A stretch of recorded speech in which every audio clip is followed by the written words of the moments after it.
What's happening, FanFest? Can everybody hear me okay? Cool. I'm going to skip the pleasantries because I'm jet lagged and I've been working for 3 months to get here today. So let's do this. My name is Andrew Groen.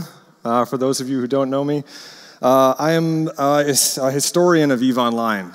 I study the things that you guys do in-game because it turns out EVE is the most interesting video game that has ever been made. And it's interesting to the point where you can write books about it, and when you write, you have to use things like sociology to explain what's happening inside the game. And to me, I can't imagine anything more interesting. And it's also spaceships. Like, how lucky are we that the coolest game in the world is also spaceships? So, I want to talk to you a little bit today about how I started writing about EVE Online and who I am and where all of this kind of comes from. So yeah, my name is Andrew Groen. I started out as a journalist and an author. I wrote a book. It's this book right here. It's called Empires of EVE, A History of the Great Wars of EVE Online, and it was funded on Kickstarter in 2014. Kickstarter campaign went really well, and we were able to turn it into this beautiful sort of hardcover leather-bound volume that looks and reads a lot like a history textbook and is full of like maps and propaganda posters and things like that, and portraits and battle paintings and things, to really kind of, in my view, do justice to the story of what's going on here, because it is a story that the only way that you can actually explain to somebody what's going on in the overarching sense is to use things like sociology and the study of history to kind of provide an overarching view of all of this.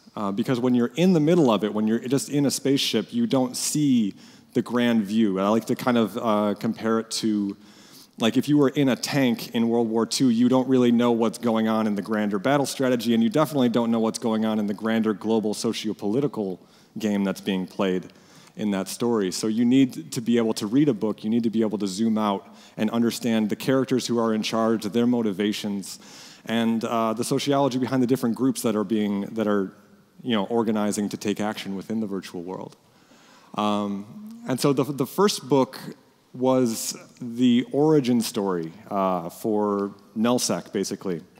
And so the book starts out in 2003, and we have some information about what EVE was like in the beta and the different rivalries and things that came from the beta test and how that kind of spilled over into the public release.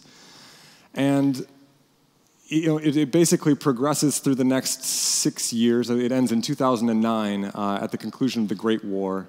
And we write this massive, almost 200-page, essentially like World War I history textbook about what's been going on in NullSec over the years and the different movements and characters and, in some cases, politicians and despots and dictators that tend to kind of take control. It's not a perfect analogy to use words like that, but it's a very interesting one to think about how close it actually comes to being a situation quite like that. And so basically we're talking about things like fleet logistics, like alliance drama, but the main characters of the story are all the actual players within the universe. It's you people who are in the universe who are struggling for control and for power and resources.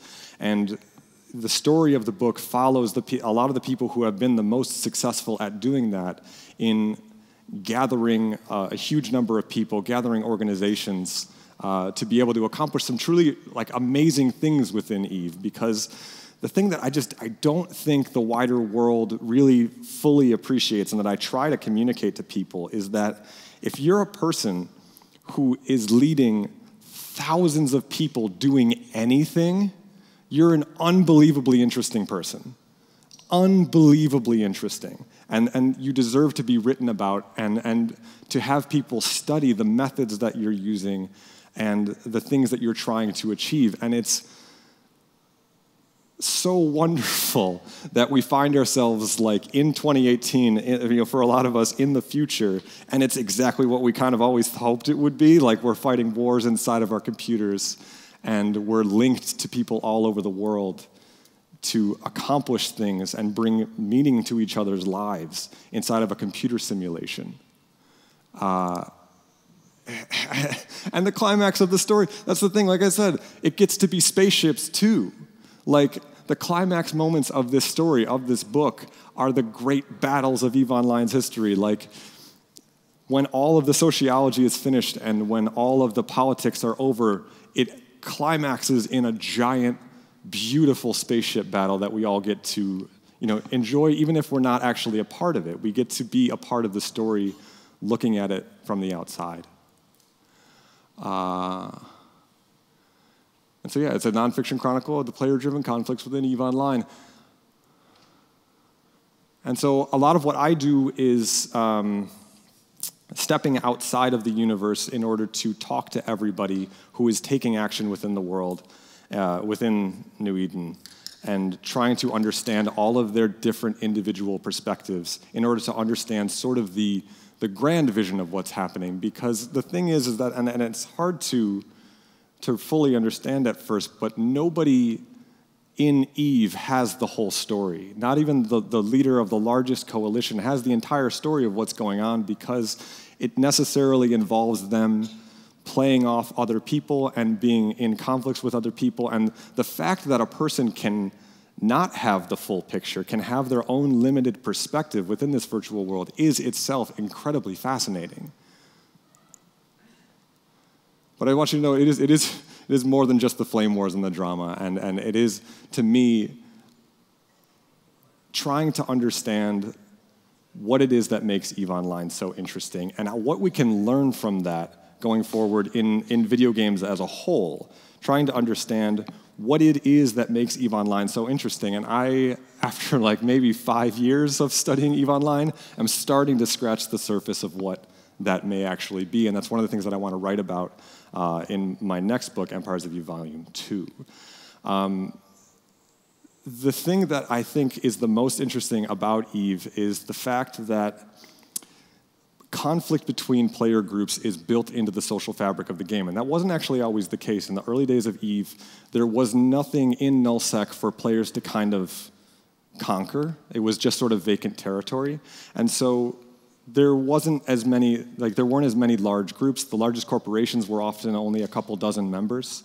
But when the CCP started adding conquerable territory, started adding player-owned star bases and things like that, they created the mechanisms for players to compete with each other socially, for player groups to be able to compete with each other socially.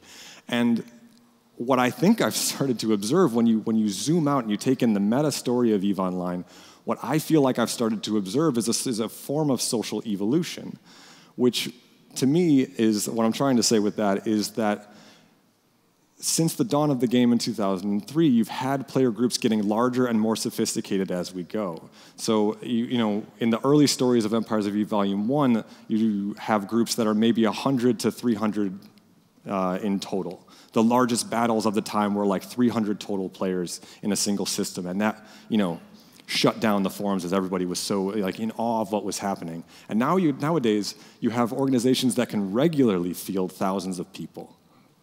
And there needs to be some explanation for why that happened. Why, after 10 years of evolution, do we now have groups of unbelievable complexity to the point where they have entire bureaucracies devoted to keeping thousands of people united as a singular organization of video gamers?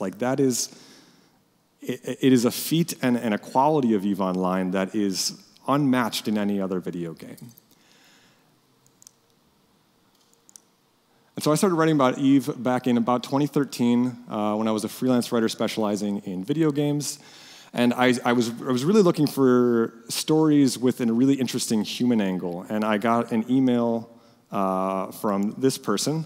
This character's name is Helicity Boson, who is a relatively well-known low-sec pilot, who emailed me because she wanted somebody to be able to tell her story beyond EVE, to kind of grow her fame in the community. And so she sent me an email, and we made an appointment and talked on Skype, and we ended up talking for about 3 hours as I got all of these stories that I could barely even understand at the time because I was not involved in the EVE community, about all of the pirate drama that Helicity had been involved in, and all of the sticky situations that she had gotten out of. And the one story that really stuck with me was this story about how Hulkageddon got started. And some of you probably know what Hulkageddon is. So what happened was Helicity organized a contest for pirates, basically, to go out and shoot down newbie ships that weren't properly tanked. And so what they ended up finding out was that every once in a while they would find one of these players that, for whatever reason, would die, and then their pod would fly back to a station, get in a ship, and come back to the exact same place. And what they realized is they had found some bots. And over time, the pirates kind of got together, organized an entire competition around this, and led this kind of like impromptu war against AI bots within a video game, which is fascinating, by the way.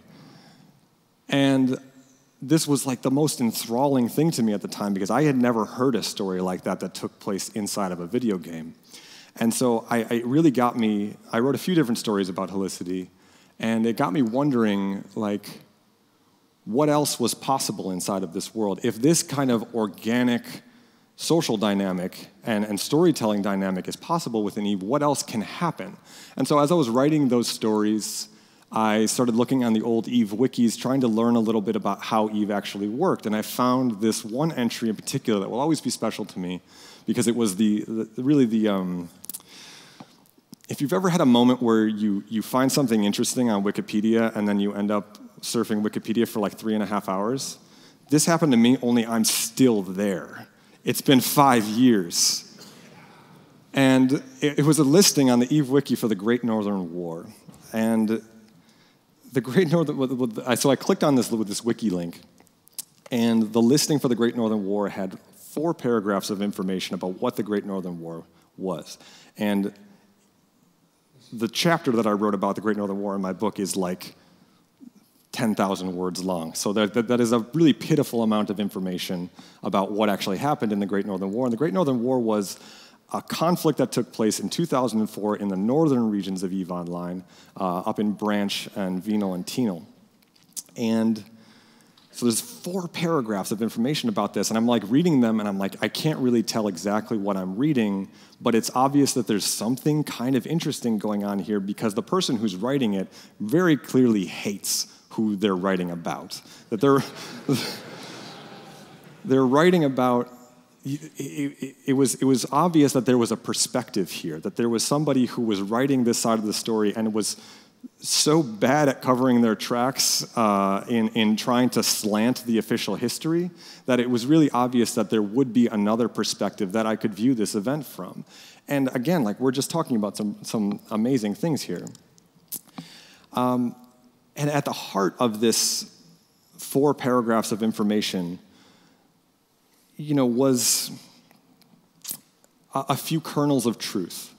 That there had been this months-long organic conflict that might actually have been politically motivated and motivated by ideas and conflicts that took place from within the game world itself, which is the most fascinating thing I know how to say using human words, because that's never happened in a video game before. I mean, it's kind of crept up on the EVE community, the fact that this is happening, that there are organic conflicts and there is organic history, and that cause and effect rules what goes on inside this virtual universe.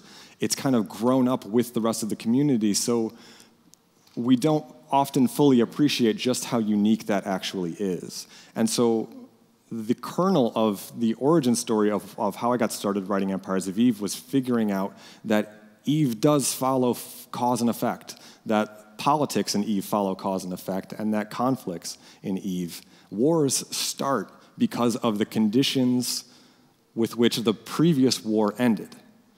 You set conditions, you set attitudes towards each other, you create the politics that will eventually start the next war. And that's just sort of an immutable rule of EVE, that whatever happens at the end of a war will be part of what starts the next one. And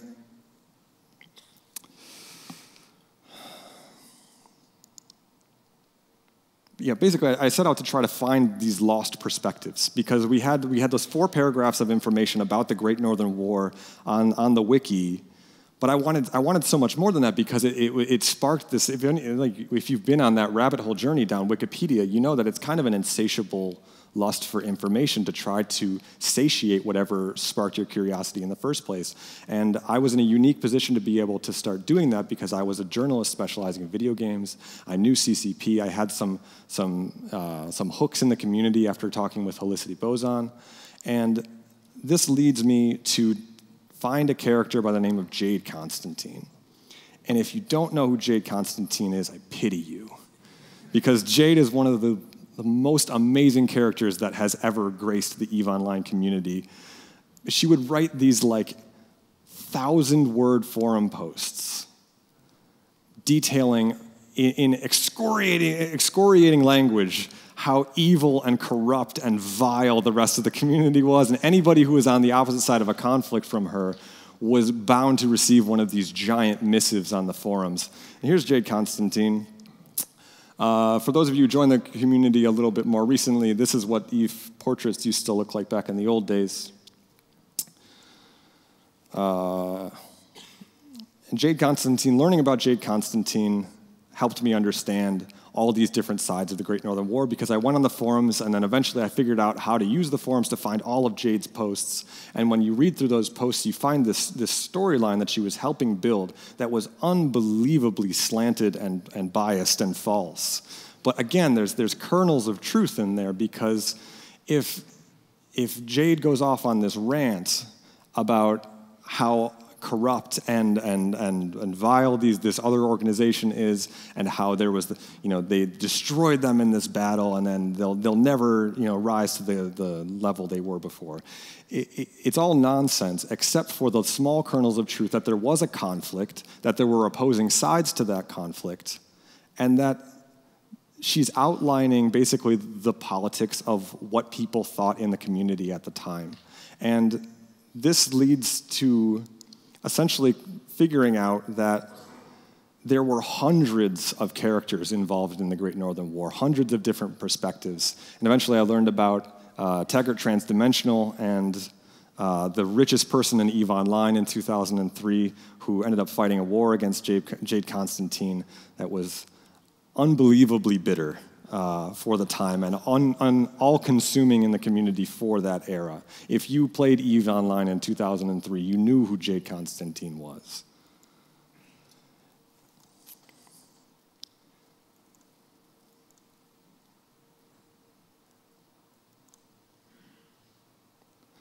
And so yeah, we get to talk about all these really fascinating things in EVE.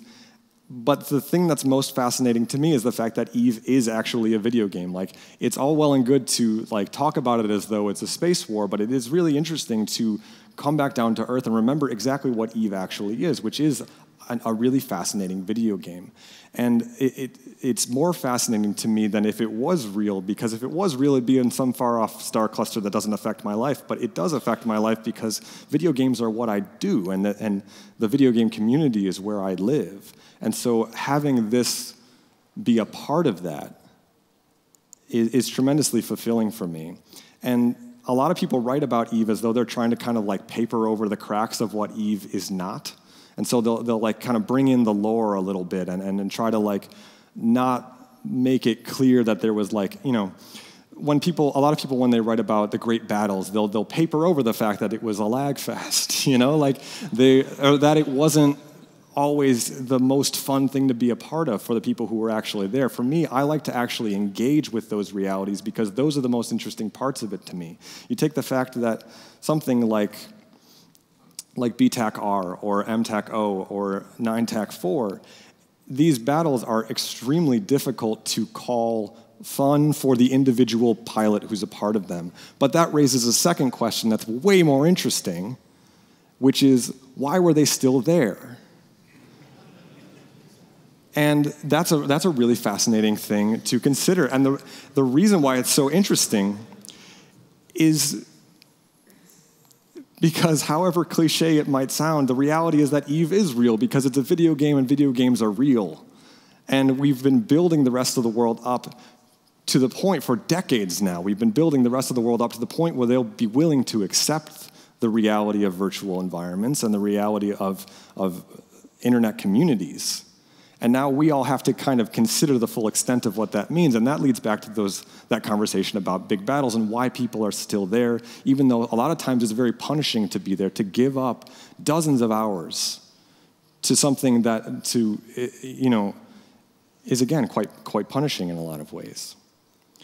And part of that to me is understanding that stories like EVE's, the stories that we live in, that people live inside of EVE, are going to be the stories of our lives going forward, and that this is going to become a much more commonplace thing, that people escape into their computers to experience ever richer types of stories and types of moments in their lives. You're able to go and experience things in EVE that no other person could actually understand because it's kind of a new genre of human experience. It's not exactly real, but it's something else that's still significant to the people who were there. The thing that I have learned, the number one thing that I've learned about EVE after talking to hundreds of EVE Online players is that after you talk to an EVE Online player, you will realize that they have almost certainly just told you some of the most important stories they've ever lived through in their lives. And they're going to tell you about some of the most important people they have in their lives. And I take the responsibility of recording those stories and forming them into a large narrative incredibly seriously. These are real people living huge portions of their lives in virtual spaces, and they're coming back with unbelievable stories. And I don't have time for people who write off those experiences as not real, because they are real to the individual, and I don't care if other people don't accept that. To me, it's still incredibly interesting, and it's part of the future of where we're going with video games.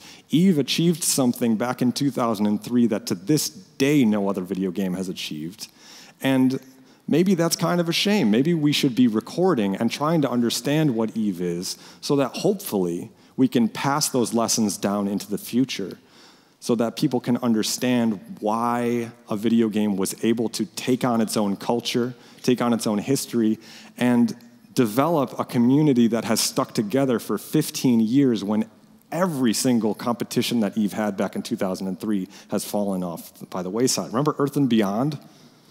No, you don't. I'm sure some of you do, and it's not what I mean.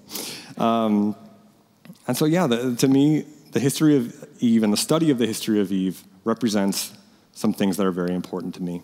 And the first and most important is the fact that the story of EVE and the grand narrative of nullsec are the greatest and largest and grandest game ever played by humankind. And I want to document that game so that future generations can benefit from the social experiment that EVE is, and that CCP has been talking about EVE being for well over 10 years now. EVE provides the opportunity for the greatest human stories that any game has ever provided to its players. And EVE has a way of bringing meaning to some of its players' lives. And that's a really, really special thing if you care about video games.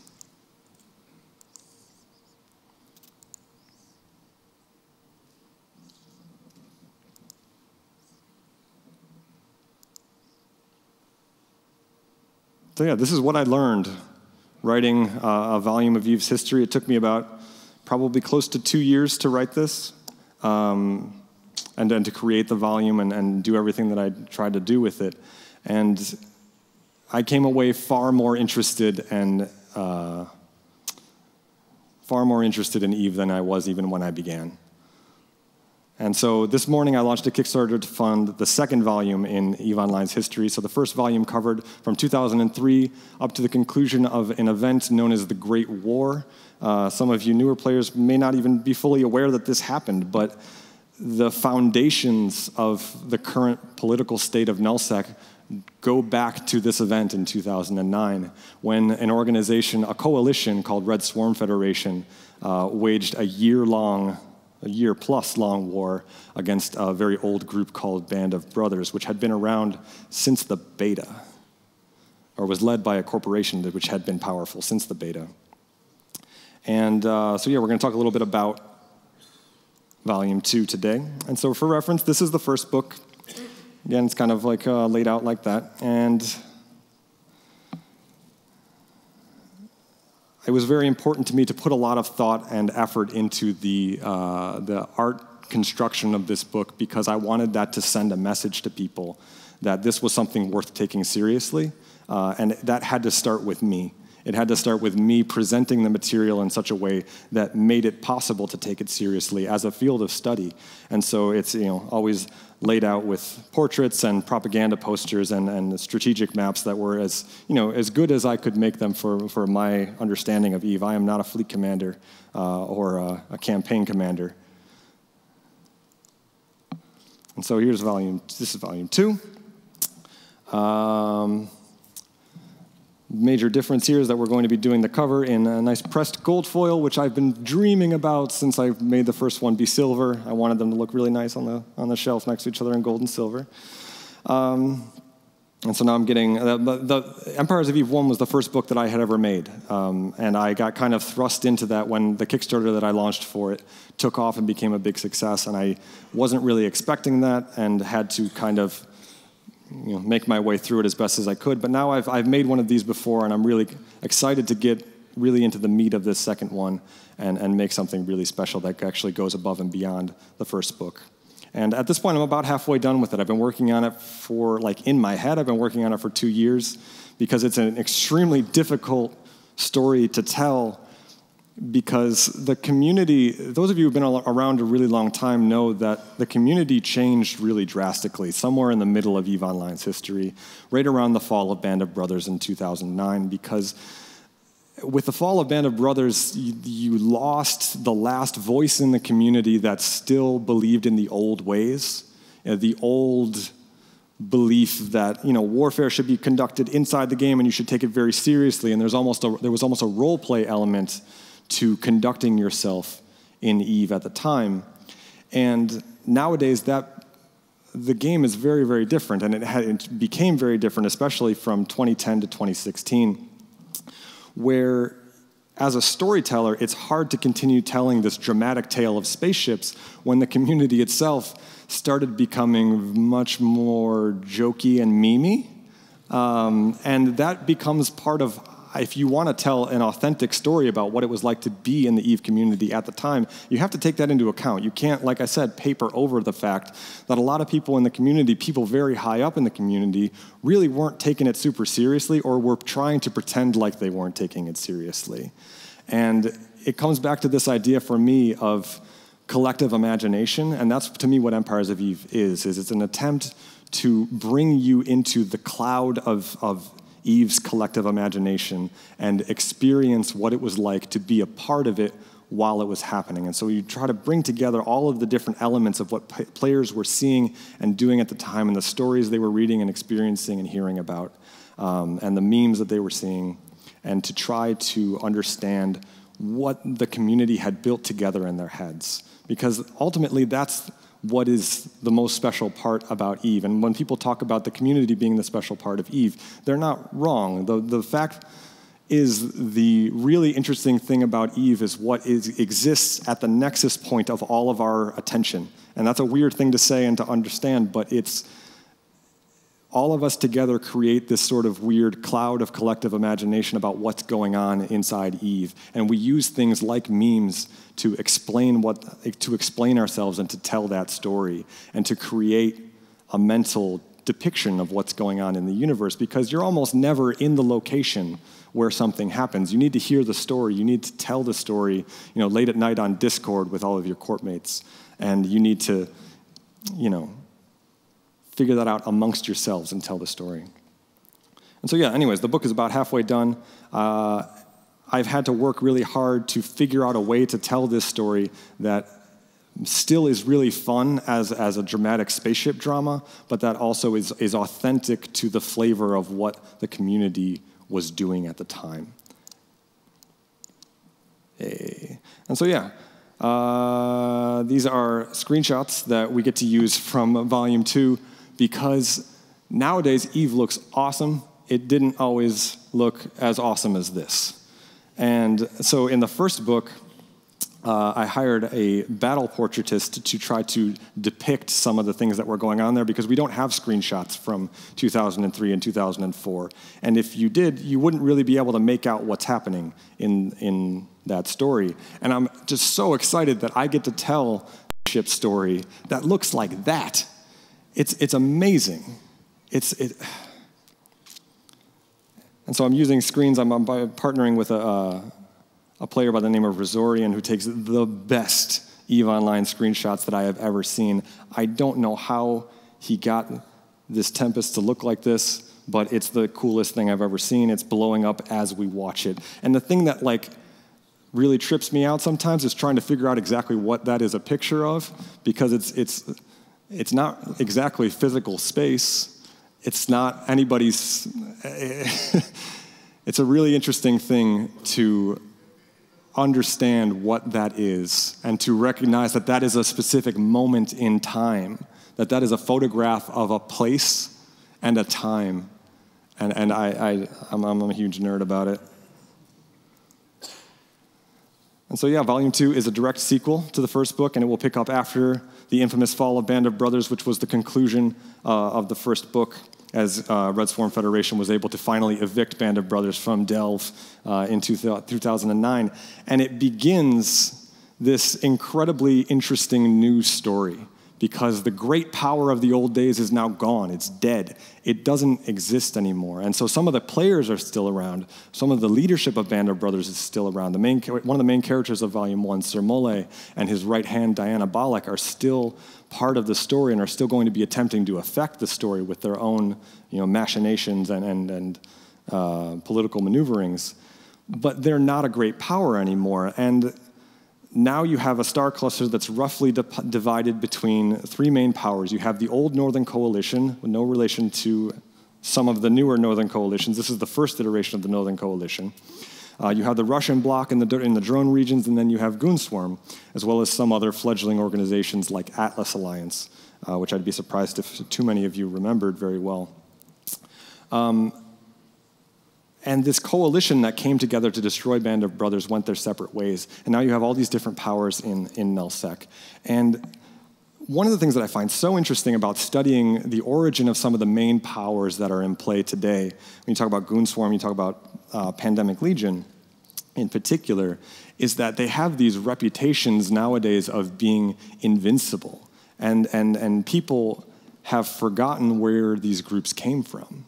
And they don't remember the different trials and tribulations that these groups have gone through. So you take Groen Swarm, for example. About 6 months after the Great War ended, after they achieved their years-long victory in the Great War, Groen Swarm was disbanded by their own leader, because that leader had come to believe that within the Great War, Groen Swarm had taken on too many members and was now rotting from within, and they needed to be disbanded, have their Titan funds stolen, and then he went off to vacation in Mexico, I believe.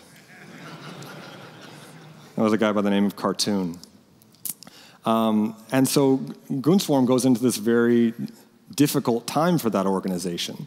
And this will be the main origin story for the Mitanni's rise to power, which is a very fascinating story.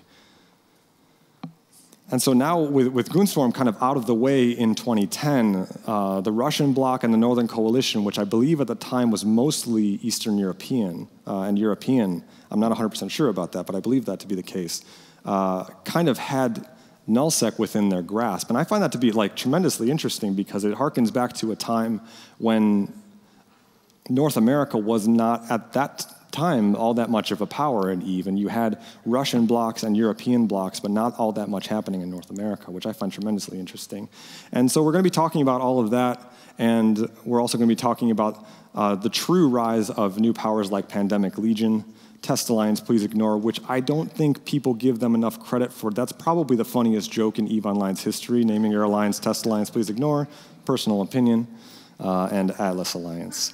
So I alluded to this with Pandemic Legion before, also had some very difficult times early on in their history, because right after the Great War, Pandemic Legion moves into Fountain, and then when Goonswarm falls apart, the remnants of Band of Brothers formed an alliance called IT Alliance and moved in and retook Delve less than a year after the end of the Great War. And when that happened, you had Pandemic Legion up in Fountain right next to Delve, and IT Alliance was this massive force that tried to emulate a lot of the success that Goonswarm had had at the time with using large amounts of cheap ships and basically newbie frigates and stuff like that. To swarm people and to blob people to death. And so immediately after IT Alliance retakes Delve, they go over and they conquer Fountain. And in a pitched battle with unbelievable amounts of lag, Pandemic Legion, at the time, I believe, lost the most super capitals in any engagement in EVE Online history. And so, to me, it's important to remember the origins of these groups as being, a foundation of their rise to power. The things that they learned in that foundation is part of what makes them who they are. And so after that battle, in which they lost all of those titans, Pandemic Legion basically calls nullsec quits. They said, if this is the way that things are going to go, we can't hold space anymore. And then they go through kind of like a rough period, I think for almost like a year, where they didn't really have a mission anymore, and they were kind of migrating around looking for things to do, and eventually some of their top fleet commanders came back, got fleet numbers up, and they were able to go on some missions for the Russians against the Northern Coalition, and that was kind of the moment where they got their rise to power back.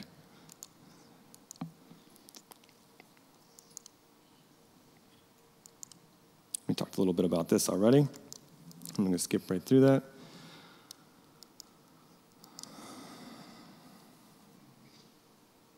Yeah, so this is really interesting to me.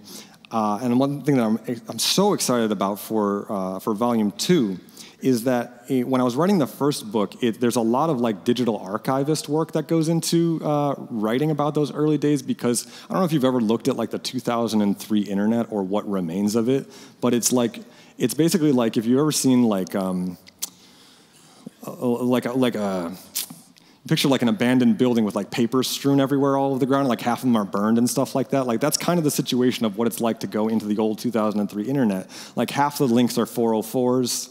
Most of the information, like people didn't write stuff down at the time because nobody believed that anybody was going to come along and take seriously what they had accomplished inside of a virtual world, because we didn't take this stuff seriously in 2003 or 2004. And so records are very, very rare.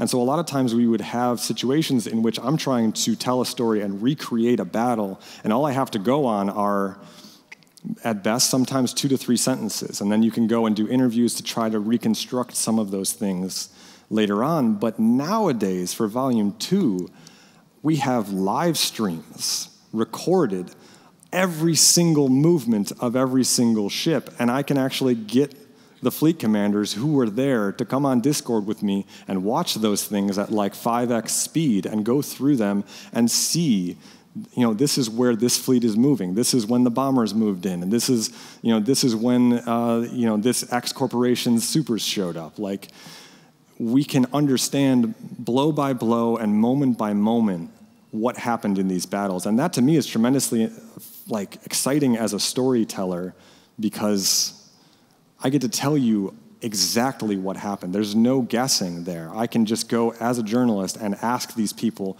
what happened here? Show me what happened, so that we can understand the mechanics of how you move 6,000 people around inside of an internet-based space. There's a lot of really complicated and fascinating aspects to that that I am really excited to dig into. And ultimately, I want this story, this whole book, to be something that helps current players understand why nullsec looks the way that it does today. It's not really possible or responsible to try to bring the book all the way up to current day because historically things are still evolving. We won't understand the implications of things that are happening today until 10 days from now, like until we've been able to see the cause and effect and understand how we should view these events and which events were the most important, it's impossible to write the story. And so this book will go roughly up to 2016.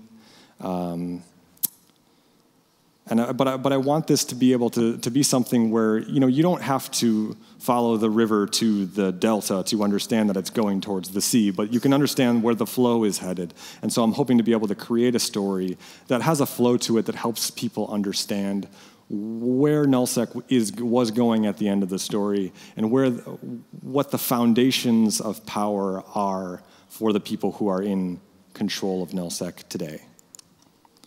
And so this is something that I want to do, that I wanted to tell you about because I think it's awesome. I want to make, if we get the chance to do this in the Kickstarter campaign, I want to do this.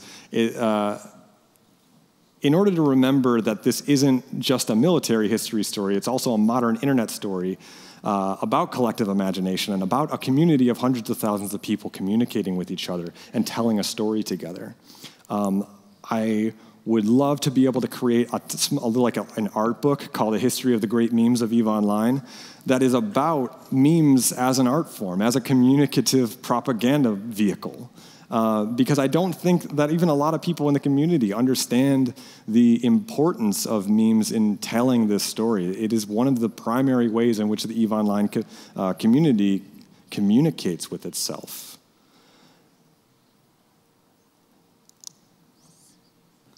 So yeah, it's not a stretch goal because stretch goals are usually pretty dumb, but I would like to be able to include this if we get the chance to do some fun things later on.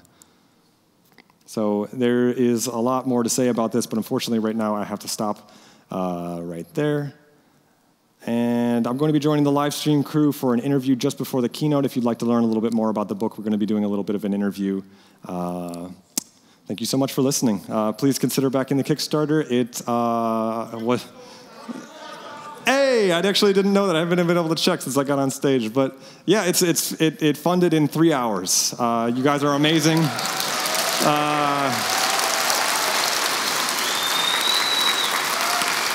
Thank you. It is an unbelievable relief.